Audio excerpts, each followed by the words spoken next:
Hello, this is Terrance from Terrance and Philip again. Philip is on permanent holidays. But at the Terrance for Canada, as you know, it's a bit disappointed because a big bird has kicked Terrance off Sesame Street. But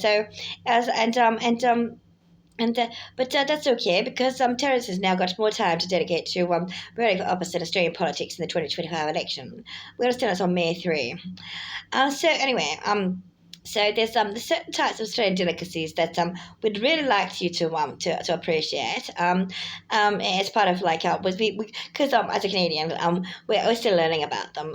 So of course the humble chips with gravy is a delicacy in Australia, and it's quite delicious. And especially when the chips are quite fresh, and with some butcher's pepper with a little bit of well, if you get a tomato, well, actually, if you get a vinegar, you have with tomato sauce. Apparently, it's quite a delicacy. Here you go to the fish and chip shop.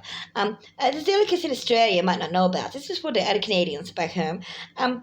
Are you familiar with Pluto Pops and Chico Rolls? Okay, oh, and they're absolutely delightful. If you were looking for a fatty feast that could just never just sits on your taste buds, full of sugar and carbohydrates and fat, and just wash it down with a sugary drink. Apparently Fanta is quite popular in Australia, which is kind of disappointing because apparently, rumour had it once that it was a drink produced for the Hitler regime. So perhaps Australians switching to Coca-Cola these days is probably a little bit better. Anyway, Chico rolls and Pluto pops are absolutely delicious. They're like usually come with a Pluto pop usually comes on a stick. Okay, so you go like that. Okay, this fatty battered thing.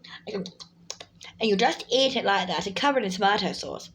Now, chicken roll usually comes in a paper bag and has sort of like some more veggies in it, and sort of like a deep fried cylindrical pasta or some kind. It's absolutely delightful. Oh, and it's very salty. And so these delicacies are Australian food. It's quite fantastic. Another thing we enjoyed down at the pub was a county meal called surf and turf. And surf and turf, you have a steak, a cow steak, and you also have some fish, and of course you have some vegetables with them. And specifically, the vegetables you have, of course, are chips and perhaps some salad. And the salad, of course, is it's about a tiny sprinkling of lettuce and about two little round carrot threads, and maybe alfalfa sprouts if they're really fancy, but usually not that. So probably